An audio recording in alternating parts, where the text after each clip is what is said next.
జనసేన అధినేత power star Pawan Kalyan గారు ఆంధ్రప్రదేశ్ రాష్ట్రంలో వచ్చే ఎన్నికలపై పూర్తిగా దృష్టి సారించారు. తెలుగుదేశంతో పొత్తులో భాగంగా అసెంబ్లీ, లోక్సభ నియోజకవర్గాలపై పవన్ క్లారిటీకి వచ్చారు.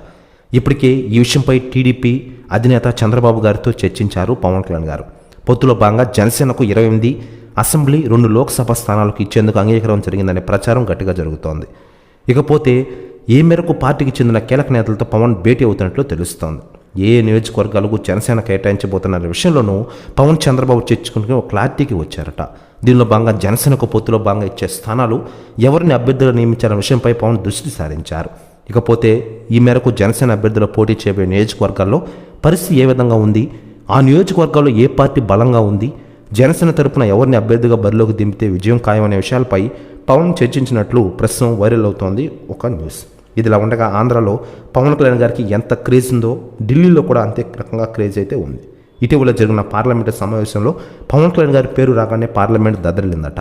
ప్రస్తుత న్యూస్ కూడా తెగ వైరల్ అవుతోంది. కాకపోతే ఏ నియోజకవర్గంలో జనసేన బలంగా ఉంది, అక్కడ టీడీపీ, వైసీపీల పరిస్థితి ఏంటి, జనసేనకు టికెట్ ఇస్తే టీడీపీ ఎంతవరకు సహకరిస్తుంది, ఇలా అనేక అంశాలపైన వివిధ నియోజకవర్గాలకు చెందిన నేతలతో చర్చించినట్లు తెలుస్తోంది. ఇక సీఎం సీటు విషయంలో టీడీపీ జాతీయ ప్రధాన కార్యదర్శి నారా లోకేష్ చేసిన వ్యాఖ్యలు, తమ పార్టీకి శ్రేయభిలాషి అయిన చెగుండి హరిరామయ్య జోగయ్య ముఖ్యమంత్రి పదవి విషయంలో తనకు ప్రశ్నిస్తూ లేఖ విడుదల చేయడం పైన కొంతమంది పార్టీ కీలక నాయకులతో పవన్ చర్చించినట్లు తెలుస్తోంది.